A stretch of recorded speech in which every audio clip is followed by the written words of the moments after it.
parents arranged for the marriage, and it was like a 2 months gap from the arrangement to the marriage. And immediately after marriage, like he said, like, I don't like you, I just want to leave, and he left. Even I was pleading him, I was begging him, and I was asking him to come back, but it never happened. If he is not going to come to me, I want to die that. If he is going to be separated from me, I should die. The day I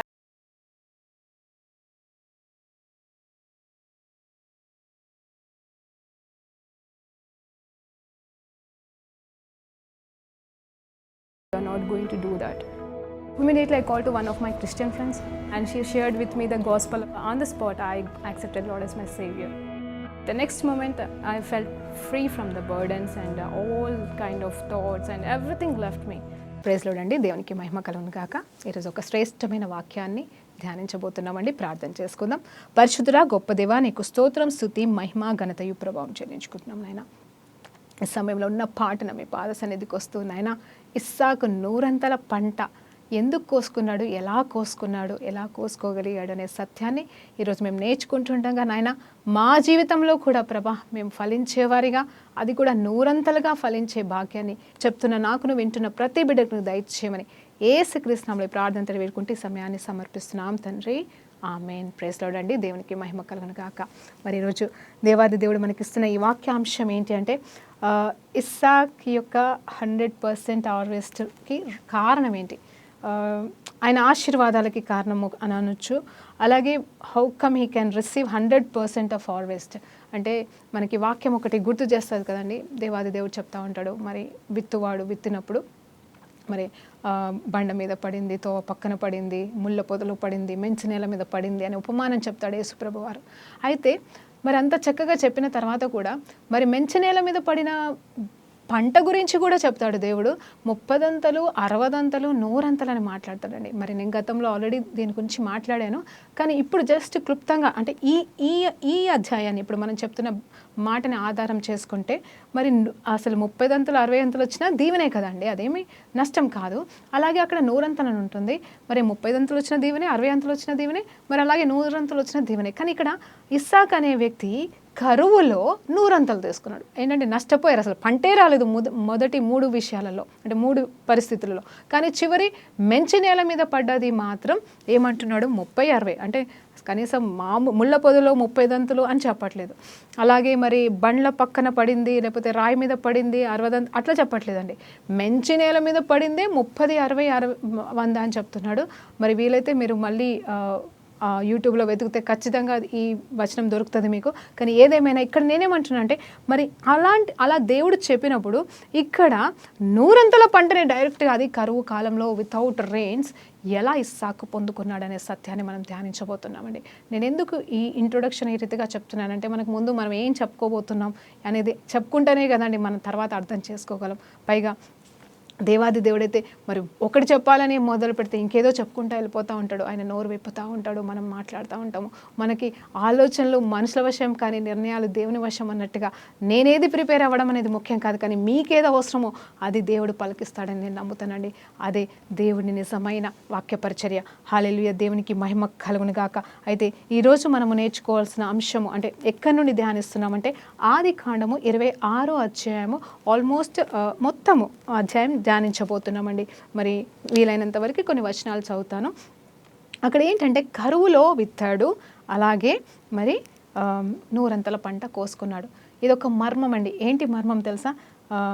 ఇక్కడ ఏదో తెలియబడ్డానికి కాదు, కానీ కరువులో విత్తడం అనేది ఒక మర్మం, మనకి తెలిసిన విషయమే. ఆ విత్తనం ఇచ్చేది కూడా దేవుడే అంట కదా. ఆ వాక్యం కూడా మనకు తెలుసు కదండి. నూతన నిబంధనలో విత్తువాడికి విత్తనం ఇచ్చువాడు దేవుడే అంట. మరి ఆ విత్తనం ఇచ్చిన తర్వాత విత్తనం వేసినంత మాత్రాన పంట రావాలని లేదు, కానీ ఇక్కడ మరి ఇస్సాకు గారు 100 పంట కోసుకున్నారు. అయితే సందర్భాన్ని, ఆ సూచనని అదంతా కూడా మనం నేర్చుకుందామండి. అయితే ఇక్కడ ఇస్సాక్ అనే వ్యక్తి ఎవరు? మరి అబ్రహాం యొక్క సంతానం, వాగ్దాన పుత్రుడు అండి. మరి ఆయన అప్పటికే యేసు ప్రభు అంటే తండ్రి దేవుడు, అబ్రహామా మరి నేనైతే నీకు 100 సంవత్సరం వయసులో నీకు కుమారుడిని అయితే ఇచ్చి ఉన్నాను. మరి ఇప్పుడు ఆ బాలుడు యవనస్తుడు కాబోతున్నాడు. నేను ఇప్పుడు నీవు నిజంగా నన్ను ప్రేమిస్తున్నావనే పరీక్ష నీకు పెట్టబోతున్నాను. నువ్వు నన్ను నిజంగా ప్రేమిస్తే నీ కుమారుణ్ణి నాకు బలి అర్పించు అన్నప్పుడు దేవాది దేవుడి మాటకి లోబడి సరే ప్రభువా అని అబ్రహాము తన మరి ఏకైక కుమారుణ్ణి అంటే ఇస్మాయిల్ ఉన్నాడండి, కానీ ఆయన వాగ్దాన పుత్రుడు కాదు, తన్ని వెళ్ళిపోమని చెప్తాడు. అయితే ఇస్సాకైతే దేవుడిచ్చిన వాగ్దాన పుత్రుడు. ఈ పుత్రుణ్ణి చంపడానికి కొండ మీదకి తీసుకెళ్ళాడు. ఆల్మోస్ట్ ఎలా అంటే మరి చంపడానికి వధించడానికి సంసిద్ధం చేసి పడుకోబెట్టి మరి అక్కడ పీకని కోసే సమయంలో మరి దేవుని స్వరం ఏమన్నదంటే, ఆగు అబ్రహామా, నువ్వు నన్ను ప్రేమిస్తున్నావు, నాకే మొదటి స్థానం ఇస్తున్నావు నీ ప్రియ కుమారుడి కంటే అని నాకు ఇప్పటికీ తెలిసింది. అంటే దేవునికి తెలియదా అండి? దేవునికి తెలుసు, కానీ ఆ సమయంలో ఆ పరీక్ష అవసరం. మరి మన కోసం అవసరమేమో, మనకు నేర్పించడానికి అవసరమేమో. మరి నిజంగా అసలు అబ్రహాం ఎలాంటి వాడో, ఎలా అయిపోయాడో అని అబ్రహాంకి తెలుసుకోవడం అవసరమేమో. మరి ఆ రీతిగా ఆ ఇస్సాకండి, ఈ ఇస్సాకు ఈ కుమారుడు మరి అబ్రహాం కుమారుడు. అయితే దేవునికి లోబడ్డాడు, తల్లిదండ్రులకి లోబడ్డాడు, చనిపోవడానికి సంసిద్ధమైపోయాడు. కానీ దేవుడైతే అతన్ని బ్రతికించుకున్నాడు. అతని నుండే మనమందరము కూడా రావడానికి మరి దేవుడు సహాయపడ్డాడు. ఆయన సంతానం అబ్రహాం సంతానం మాత్రమే కాదండి, మనం ఇస్సాకు సంతానం కూడా అని దేవుని పేరిట మీ అందరికీ జ్ఞాపకం చేస్తున్నాను. అయితే ఇక్కడ ఏంటంటే ఒకానొక కాలంలో తనకి వివాహమైన తర్వాత మరి తనకి పిల్లలు కూడా మరి పుట్టి ఉంటారండి. అప్పటికి మరి ఆ సమయంలో జరిగిన సంఘటన ఏంటంటే కరువు వస్తుందండి. ఎలాంటి కరువు అంటే అబ్రహాం కాలంలో కూడా ఒక కరువు వచ్చిందంట. అంతకంటే కూడా భయంకరమైన కరువు వచ్చింది. ఆ కరువు వచ్చినప్పుడు ఏం చేయాలో తెలియక మరి ఈ ఇస్సాకు ఎక్కడికో వెళ్ళాలని చూశాడు. మరి ఆ సమయంలో ఇస్సాకు గెరారులోనున్న ఫిలిస్తీన్ల రాజైన అబీమెలెకు వద్దకు వెళ్ళిపోయాడంట. అక్కడ యెహోవా అతనికి ప్రత్యక్షమై, చూడండి ఎలాంటి మరి ఆ దినంలో అబ్రహాము దినములో వచ్చిన మొదటి కరువు కంటేను మరి ఒక కరువు ఆ దేశంలో వచ్చును. అప్పుడు ఇస్సాకు గెరారులోనున్న ఫిలిస్తీన్ల దగ్గరికి మరి ఆ రాజు దగ్గరికి వెళ్ళి బ్రతకడానికి వెళ్ళాడటండి. మరి ఆ తర్వాత అక్కడ యెహోవా అతనికి ప్రత్యక్షమై, నీవు ఐగుప్తులోనికి వెళ్ళక నేను నీతో చెప్పు దేశమును మందు నివసించుము అని చెప్పాడటండి. చూడండి అక్కడ ఏంటంటే ఒక ప్రదేశంలో అయితే ఉన్నాడు, అక్కడ కరువు ఉంది. ఆ కరువును బట్టి ఎక్కడికి వెళ్ళాలనుకుంటున్నాడంటే ఆలోచన చేస్తున్నాడేమో ఇస్సాకు గారు. ఏమని అంటే, నేను మరి ఐగుప్తు దేశంకి వెళ్తే అక్కడ కరువు ఉండదు కదా అని ప్రయాణం అయ్యడానికి సిద్ధపడుతున్నట్టున్నాడు. ఆ సమయంలో దేవాది దేవుడు దర్శనమిచ్చి, నువ్వు వెళ్ళొద్దు, నేను ఎక్కడ చూపిస్తున్నాను అక్కడ మాత్రమే నువ్వు ఉండు అన్నప్పుడు ఇస్సాకు లోబడి అక్కడ ఆగిపోయాడండి. ఈ దేశమందు పరివాసే ఉండి అని చెప్పి వాగ్దానం కూడా చెప్తున్నాడు. నేను నీకు తోడై ఉండి నిన్ను ఆశీర్వదించదను, ఏలయనగా నీకును నీ సంతానమునకు ఈ దేశములన్నీ నేను ఇచ్చి నీ తండ్రి అయిన అబ్రహాముతో నేను చేసిన ప్రమాణమును నెరవేర్చి ఆకాశ నక్షత్రముల వలె నీ సంతానమును విస్తరింపజేసి ఈ దేశమునన్నింటినీ నీ సంతానమునకు ఇచ్చేదను అని చెప్పేసి, నీ సంతానము వలన సమస్త భూలోకములోని సమస్త జనులు ఆశీర్వదించబడుదురు. ఏలయనగా అబ్రహాము నా మాట విని నేను విధించిన నా ఆజ్ఞలను, నా కట్టడలను, నా నియమములను గైకొనెనని చెప్పాను. ఇక్కడ చూడండి ఇస్సాకుకు తెలుసు అబ్రహాము విధేయత గురించి. అలాగే ఇక్కడ దేవాది దేవుడే తన తండ్రి గురించిన సాక్ష్యం చెప్తూ, నీ తండ్రి విధేయత వలన, నీ చేసిన గొప్ప త్యాగాల వలన, మీ తండ్రి నా మాటకి లోబడట వలన ఈరోజు నిన్ను కూడా దీవించాలనుకుంటున్నాను. నిన్ను, నీ సంతానాన్ని, ఆనాడు అబ్రహాంకి ఇచ్చిన వాగ్దాన పుత్రుడు నీవే, ఆ పుత్రుడు అయిన నీ నుండే సంతానం వస్తుంది కాబట్టి ఆ సంతానం అని చెప్పేసి దేవాది దేవుడు తనకి మరొక్కసారి నిబంధన చేస్తున్నాడు, జ్ఞాపకం చేస్తున్నాడు, మరొక్కసారి వాగ్దానాలు చేస్తూ ఒక్క మాట అయితే చెప్తున్నాడు, ఇవన్నీ నేను చేస్తాను ఇస్సాకు, కానీ నేను చెప్పిన చోట నేను ఉండు అంటున్నాడు. ఎక్కడ? కరువు ప్లేస్లో ఉండమంటున్నాడు. ఆశీర్వదిస్తాడంట, ఉండేదేమో కరువులో అంట. చూడండి మరి ఆ సమయంలో తినడానికే తిండి ఉండకపోవచ్చు. మరి కరువు అంటే ఏంటండి? మళ్ళీ మీకు ఇక్కడ జ్ఞాపకం చేస్తాను, తిండి సంగతి పక్క పెట్టేస్తే కరువు అంటేనే తినడానికే ఉండదు. ఇంకా కరువు ఎందుకు వస్తుందో తెలుసా అండి? వర్షాలు లేనందువల్ల, పంటలు లేనందువల్ల. నిజం చెప్తున్నానండి, కరెంటు లేనందువల్ల కాదు, ఆస్తులు అంతస్తు లేనందువల్ల కాదు, బంగారం దొరకనంత వల్ల కాదు, మంచి భార్య మంచి భర్త లేనందుకు కాదు, కానీ ఆహారము లేకపోతే కరువు అంటారండి. అది నిజమైన కరువు. తినడానికి కూడా గది లేని పరిస్థితులకు వెళ్ళడం కరువు అంటారు. అలాంటి మహాకరువులు బైబిల్లో ఎన్నో రాయబడినాయి. ఈ నాకు తెలిసి భూలోకంలో అయితే అలాంటి కరువులు కొన్ని దేశాలలో, కొన్ని ప్రదేశాల్లో ఉన్నాయండి. మరి నేను కాదనట్లేదు, లేదని కూడా చెప్పట్లేదు, కానీ ఇక్కడ అలాంటి కరువు వచ్చినప్పుడు తినడానికే లేదండి అక్కడ. కానీ మరి అతను విశ్వాసంతో ఏం చేశాడటండి? మరి విత్తనాన్ని వేశాడు. నేను అనుకుంటున్నాను ఇవన్నీ అయితే విత్తనం ఎందుకు వేశాడు? పిచ్చోడ వేశాడా? వెర్రివాడ వేశాడా? అది నాకు తెలియదండి. తన దగ్గర ఉన్న ఆ ధాన్యపు గింజలనే మరి విత్తనంగా వేసే అంత జ్ఞానము మరి దేవుడిచ్చాడో, లేకపోతే దేవుడు చెప్పాడో అని వేసాడో మనకు తెలియదు, కానీ వేశాడండి. మరి వెయ్యాలంటే ఏం కావాలి?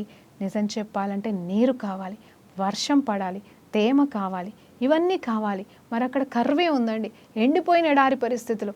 మరి అక్కడ పంట ఎలా వస్తుంది? ఆ వేసిన గింజలు సైతం మరి చచ్చిపోతాయి. మరి అదేంటంటే బండ మీద వేసినట్టే కదండి, నీళ్ళు లేకపోతే బండ మీద వేస్తే అది ఎట్లా మొలక వస్తుంది? రానే రాదు. ఆ గింజ ఎలా చచ్చిపోతుంది? చావనే చావదు.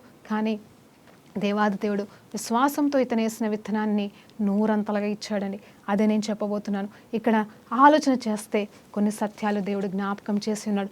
మొదటి విశ్వాసపు క్రియ ఏంటంటే ఆ ఉన్న ధాన్యాన్ని ఆహారానికి దాచిపెట్టుకోకుండా మరి విత్తనంగా వేసి ఉన్నాడు. అది దేవునికి మహిమ. ఆ తర్వాత వేసిన దానిని మరి దేవుడు ఎలా ఆశీర్వదించాడు చూద్దామండి, చదివితే ఇంకా బాగా అర్థమవుతుంది.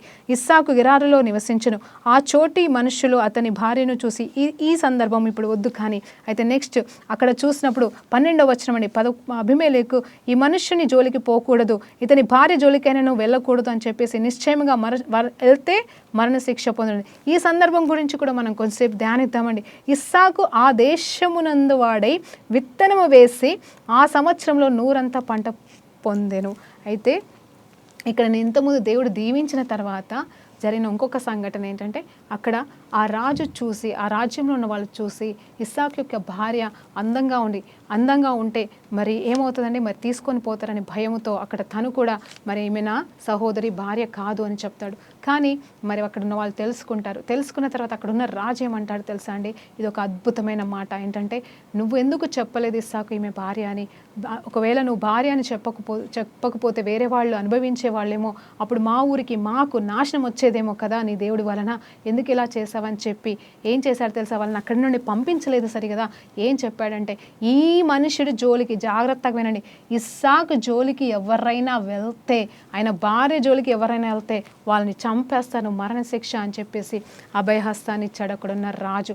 నిజం చెప్పాలంటే వారి దేశంలో నివసిస్తున్నారు, వాళ్ళు బ్రతకలేరు అక్కడ, కానీ వాళ్ళకి ఫ్రీడమ్ వచ్చేసింది. అంటే ఎవరు వచ్చి కూడా నువ్వు ఎందుకు ఇక్కడ విత్తనం వేస్తున్నావు, అసలు ఏంటి, అసలు నీ బ్రతుకేంటి, నువ్వు ఎందుకు ఇక్కడ ఉన్నావని కూడా అడిగే వాళ్ళు లేనంతగా మరి అభయహస్తం. అంతే కదా, నువ్వు వెళ్ళే చోటల్లో వెళ్ళి నేను దీవిస్తాను, నీకు తోడై ఉంటాను అని, నీకు ఆశీర్వదిస్తానని చెప్పి మరి వాగ్దానం చేసిన మాటలు వెంటనే కేవలం కాపుదల మాత్రమే కాదు, ప్రొటెక్షన్ మాత్రమే కాదు, కానీ మరి ఆశీర్వాదం కూడా ఇచ్చినట్టుగా ఇక్కడ మరి అంటే ఇమ్మీడియట్గా నెరవేర్చబడిందండి ఆ వాగ్దానము.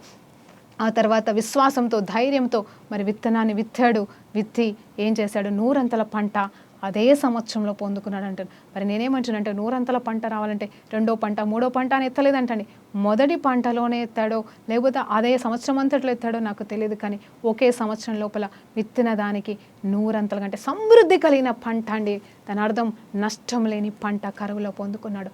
మరలా అడుగుతున్నాను, కరువు అంటే ఏంటండి? తిండి లేని స్థితి, దానికి కారణం నీళ్లు లేని స్థితి. నీళ్లు లేకపోతే పంట రాదు. మరి ఇక్కడ అసలు నీళ్ళు ఎలా వచ్చాయి ఆలోచన చేశారా ఎప్పుడైనా? అసలు ఆ సాగు అనేది ఎలా చేయగలిగాడు ఇస్సాకు అంటే, సరే బావిలు తవ్వాడు అని అంటారు. అవును, బావిలు తవ్వుతా ఉన్నాడు. నెక్స్ట్ వచనాలండి, అదే అధ్యాయంలో నెక్స్ట్ వచనాలు, బావిలు తవ్వుతా పోతా ఉన్నాడు. తవ్విన ప్రతిసారి నీళ్ళు వచ్చాయని ఏం చేశారు తెలుసా అండి? వేరే వాళ్ళు అది మాది అని లాక్కొని వెళ్ళిపోతున్నారు. మళ్ళీ తవ్వుతాడు, మళ్ళీ మాదని వేరే వాళ్ళు తీసుకొని వెళ్ళిపోతారు. అప్పుడు దేవుడు ఫైనల్గా ఒక బావి తవ్వుతున్నప్పుడు ఆటోమేటిక్గా మరి వాళ్ళు ఏమీ అడ్డం చెప్పలేదండి. ఆ బావి మాత్రం ఇస్సాకుదైపోయింది. కానీ ఇది ఎప్పుడు జరిగింది తెలుసా? ఈ బావులు తవ్వడం అనేది అది 100 పంట పొందుకున్న తర్వాత అని బైబుల్ చెప్తుంది. చూడండి, మరి బావిలు లేవు, బావిలలో నీళ్ళు రావాలన్నా అక్కడ సమృద్ధి ఉండాలంటే అక్కడ కరువు కాలం పోయినట్టే కదండి. వర్షాలు పడితేనే ఈవెన్ బావిలలోకి వెళ్ళినా నీళ్ళు వస్తాయి. అంటే అది తర్వాత జరిగిన సంఘటన. కానీ ఈతను విత్తిన సమయంలో మాత్రం వర్షం రాలేదు, పైనుండి వర్షం కురవలేదు, కానీ విత్తనము ఫలించింది. నేను చెప్పాలండి, మరి వెళ్దామండి, ఆ సత్యంలోకి వెళ్దాం. ఒక్కసారి ఆదికాండము 6వ అధ్యాయాన్ని మనం జాగ్రత్తగా చదివిన ఎడల అక్కడ ఏమని ఉంటుంది తెలుసా అండి? అక్కడ నోవా కాలంలో అప్పటి వరకు వర్షము లేదు అని చెప్తున్నాడు. నోవా కాలం వచ్చినప్పుడు నేను వర్షాన్ని ఇవ్వబోతున్నాను, పరలోకపు వాకిళ్ళు విప్పి వర్షాన్ని కుమ్మరిస్తాను, అప్పుడు భయంకరమైన ప్రళయం లాంటి వర్షం వస్తుంది, అంతా కూడా కొట్టుకుపోతుంది అని చెప్పేసి నోవాతో దేవుడు చెప్తాడండి. అయితే అక్కడ ఒక మాట ఉంటుంది, చక్కటి వచనం ఏంటంటే, అప్పటి వరకు భూమిపైన వర్షం అనేదే లేదంట. హల్లెలూయా, దేవునికి మహిమ కలుగును గాక. ఇవన్నీ ముందు సందర్భాలండి. ముందు సందర్భాలు అంటే ఎప్పుడు నుండి వర్షాలు స్టార్ట్ అయినాయి అంటే నోవా కాలం నుండి వర్షాలు స్టార్ట్ అయినాయి. దానికంటే ముందు వర్షాకాలం లేదండి, వర్షాకాలం లేదు. కానీ ఏంటంటే పైకెళ్ళి తేమ అంటే మంచు లాంటిది కురుస్తుంది, అలాగే భూమిలోకి వెళ్ళి తేమ వచ్చి ఆ పంటని తడుపుతుంది, అలా పంట వస్తుందని వాక్యం చెప్తుంది. అలా మరి దేవాది దేవుడు కార్యం చేశాడు. అయితే మీరు అనొచ్చు, మరి సేద్యపరచడానికి ఆదాము సమయంలో కూడా దేవుడు మరి నీటినిచ్చాడు కదంటే, దానికి కూడా వెళ్దామండి. 1వ అధ్యాయం, ఆదికాండం 1వ అధ్యాయాన్ని నేను మీకు ఎందుకు చెప్తున్నానంటే, దేవుడు ఆశ్చర్యకరుడు, ఆలోచనకర్త, మనకి ఏమైనా చేయగలడు, అద్భుతాలు చేసే దేవుడు. మరి దేవుడు ఈరోజు నా జీవితంలో కూడా నువ్వు ఏ కరువులో ఉన్నావో, ఏ కష్టంలో ఉన్నావో, ఏ రుకలో ఉన్నావో మిమ్మల్ని విడిపించడానికి దేవుడు మాట్లాడుతున్నాడు.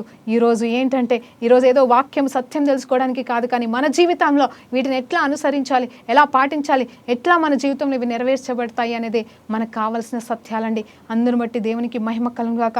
మరి ఇక్కడ ఆ 1వ అధ్యాయం 5వ వచనం ఒకసారి చూస్తే అక్కడ ఏముంటుందండి, దేవుడు వెలుగు కలుగగా అని, చీకటి కలుగా అని చెప్పేసి అలా ఒక్కొక్క దినము గురించి మాట్లాడుతూ వచ్చాడు. మళ్ళీ తర్వాత మరి 6వ అధ్యాయం 5వ వచనం, నరుల చెడుతనము భూమి మీద గొప్పదని, వారి హృదయము యొక్క తలంపులలోని ఊహ అంతయు ఎల్లప్పుడూ కేవలం చెడ్డదని యెహోవా చూసి తాను భూమి మీద నరులను చేసినందుకు యెహోవా సంతాపపడినందున తన హృదయములో నొచ్చుకొనెను అంటుంది. అయితే నోహావు యెహోవా దృష్టి యందు కృప పొందినవాడు అని చెప్పేసి ఇక్కడ నోహాను మాత్రమే కాపాడుకున్నాడటండి దేవాది దేవుడు. కానీ అక్కడ నోహాని కాపాడుకోవడానికి ఒక పడవనైతే ఇచ్చి ఉన్నాడు. ఇక్కడ ఐగుప్తులో వెళ్ళకుండా ఇస్సాకుని కరువులో కాపాడడానికి ఆహారం ఇచ్చి ఉన్నాడండి. చూడండి, అక్కడ వర్షము వల్ల నోహావు దీవించబడలేదు, అలా అని చెప్పేసి ఇక్కడ మరి ఎండిపోయిన పరిస్థితిని బట్టి ఇక్కడ ఇస్సాకు దీవించబడలేదు. కానీ ఇక్కడ ఎవరు దీవించబడుతున్నారు అనేది చూస్తే, దేవాది దేవుడు చేత మాట్లాడిన ప్రతి మాటని వింటున్న వాళ్ళు దీవించబడుతున్నారు. నోవా మాట విన్నాడు, ఇస్సాకు మాట విన్నాడు, ఆ రీతిగానే దీవించబడుతున్నాడండి. అయితే ఇక్కడ మరి 1వ అధ్యాయంలో చూసినప్పుడు ఏదోను వనము దేవుడు తయారు చేసినప్పుడు అక్కడ 26వ వచనంలో ఒక మాట ఉంటుంది. ఏంటంటే, దేవుడు తన రూపంలో మనిషిని తయారు చేసిన తర్వాత ఏదోను అనే వనంలో పెట్టి ఉన్నాడంట. ఎవరిని?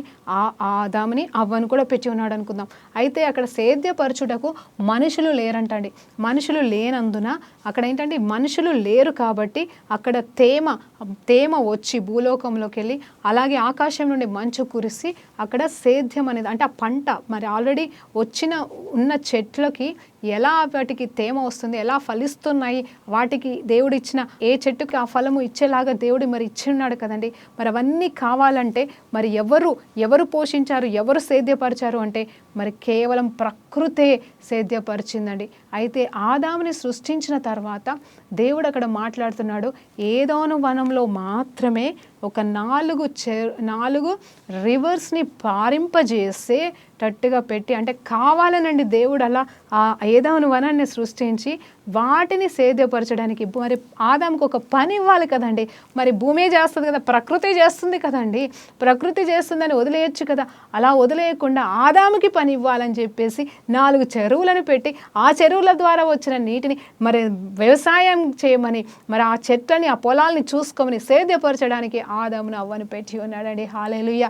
ఆ రకంగా ఆ ఒక్క ఏదోనులోనే ఉంది, కానీ భూలోకం అంతటా కూడా వర్షం లేదు. అక్కడ రివర్లోకి వెళ్ళి చూడండి, జాగ్రత్తగా వినండి, అక్కడ ఉన్న చెరువులకు వెళ్ళి వచ్చిన నీటిని బట్టి అక్కడ సేద్యపరుస్తున్నాడు కేవలం ఏదోను తోటలో. కానీ నిజం చెప్పాలంటే భూలోకం అంతా ఉన్న తోటలు కావచ్చు, చెట్లు కావచ్చు, వర్షము లేదు, కానీ కేవలం భూమిలో ఉన్న తేమ, ఆకాశం నుండి ఉన్న మంచు మాత్రమే కురుస్తుంది అని మరి అప్పటి వరకు కూడా సేద్యపరచడానికి మనుషులు ఉన్ననో మరి మనుషులు కాదు చేస్తుందని క్లియర్గా రాయబడుతుందండి. హల్లెలూయా, దేవునికి మహిమ కలుగును గాక.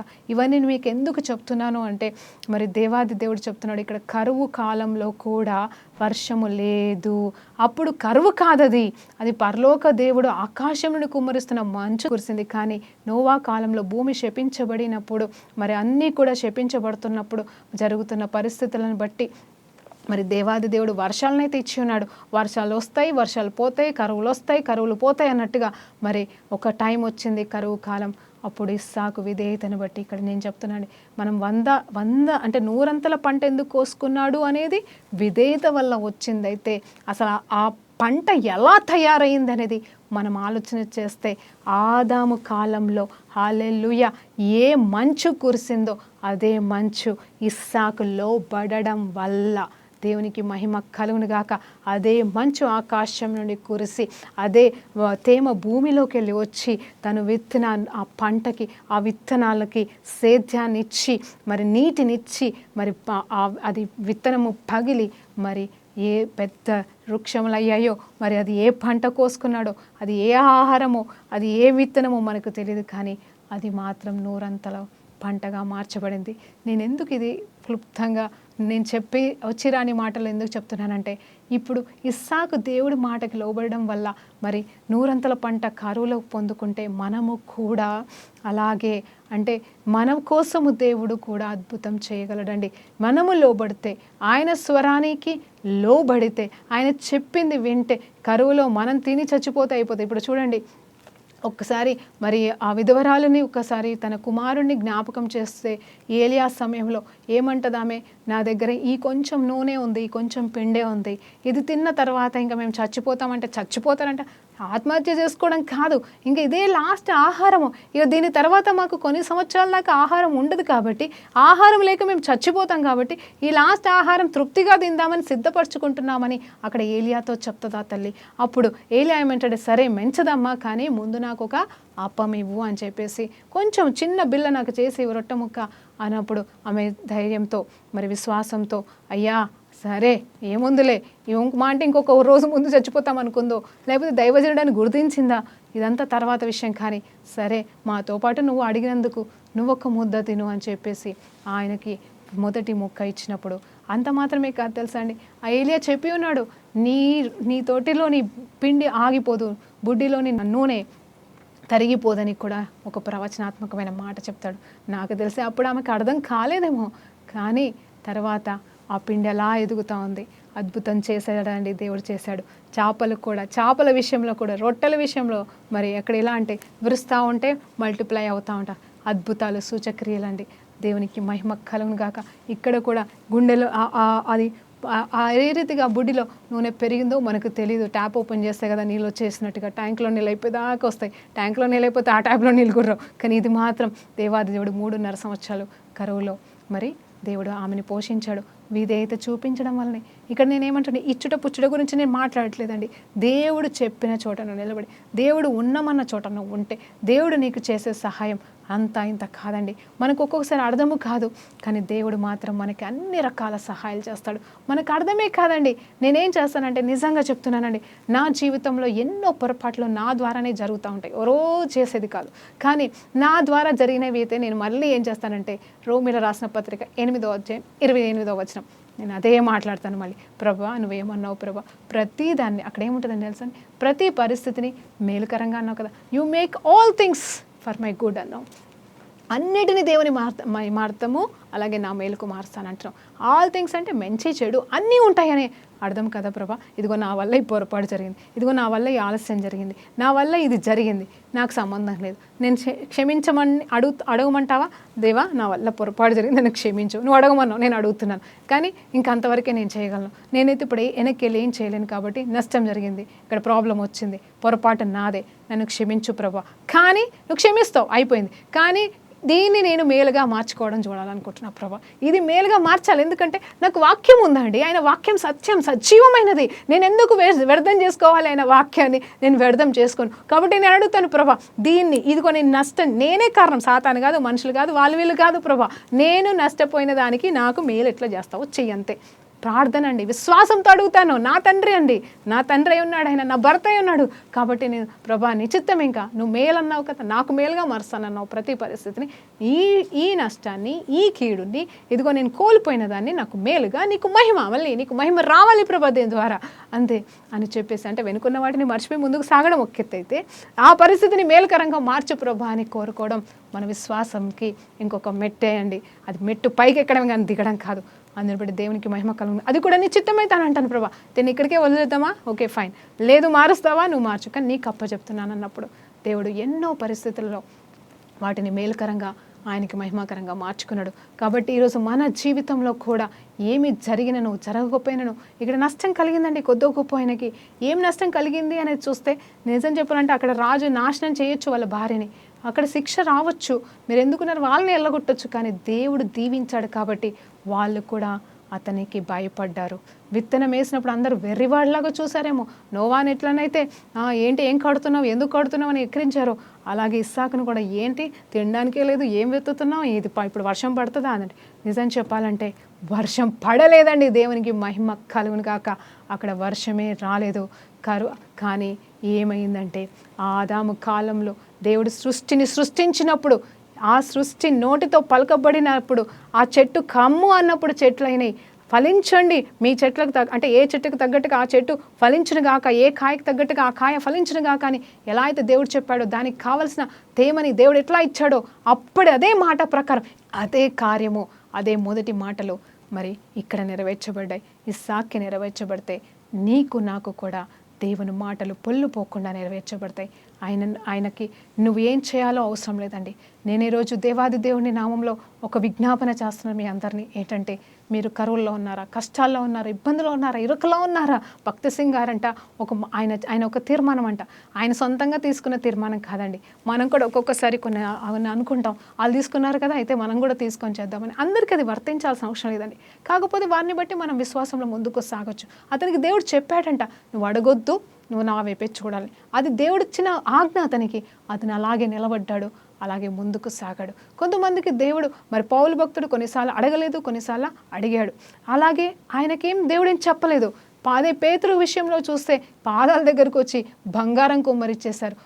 మళ్ళీ ఇంకొక విషయం ఏంటంటే, శిష్యులు వాళ్ళు పెరుగుతూ ఉంటుండగా వాళ్ళు ఏం చేశారు, వాళ్ళ దగ్గర ఉన్న దాన్ని పంచుకుంటూ ఎవరు భేదవాళ్ళు లేకుండా అందరూ సమానంగా జీవించారంట. ఇలా మన జీవితంలో మనకి ఇక్కడ ఈ లోకంలో ఇప్పుడైతే ఎవరు మనకి ఇవ్వరండి. కానీ దేవుడు, ఆయన సృష్టికర్త, నీకోసం ఎడార్లని సెలయర్లుగా మారుస్తాడు. అప్పు సిచ్యువేషన్కి వెళ్ళి మార్చగలడు. నీకున్న ఏ అవసరతనో ఏ అక్కర్నో నాకు తెలియదు. నేను కేవలం ఈరోజు డబ్బుల గురించి మాట్లాడండి. నీ ప్రతి అవసరం నీకు ఏది కావాలో, ఆరోగ్యం విషయంలోనే కావచ్చు, కుటుంబం విషయంలోనే కావచ్చు, సమాధానం విషయంలో కావచ్చు, పిల్లల పెళ్ళిళ్ళ విషయంలో కావచ్చు, మరి సమస్యలు చెప్పుకుంటూ పోతే పెద్ద లిస్టే ఉంటుంది కదండి. నీ పేరు, నీ సమస్య నీకే తెలుసు కాబట్టి ఆ సమస్య పేరును నువ్వు ఇప్పుడు దేవుని సన్నిధిలో ఒప్పుకో, చెప్పుకో.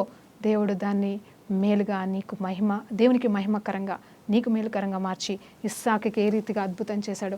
100 పంట ఇట్లా ఇస్సాకు ఇచ్చాడు. అలాగే నువ్వు కోల్పోయిన దానికి 100 ఖచ్చితంగా దేవుడు ఇస్తాడని దేవుని పేరిట జ్ఞాపకం చేస్తున్నాడు. ప్రార్థన చేసుకుందాం. పరిశుద్ధ గొప్ప దేవానికి స్తోత్రమయ్యా. అయ్యా, ఈ కొన్ని సత్యాలు ప్రభా మా జీవితంలో నెరవేర్చబడును గాక అని ఇస్సాకుని 100 ఆశీర్వదించినట్టుగా మమ్మల్ని కూడా మేము చేస్తున్న ప్రతి పనిలో, నీ పనిలో ప్రాముఖ్యంగా నాయన 100 ఫలించి నీ కొరకు ప్రభా మహిమ తీసుకొచ్చే పాత్రలుగా మమ్మల్ని జీవింపచేయటకు సహాయం చేసి నీ జీవాత్మ చేత నింపమని యేసుక్రీస్తు నామములో ప్రార్థనతో వేడుకుంటూ సమర్పిస్తున్నాం తండ్రి. ఆమేన్. ప్రైజ్ లార్డ్ అండి. దేవునికి మహిమ కలుగును గాక.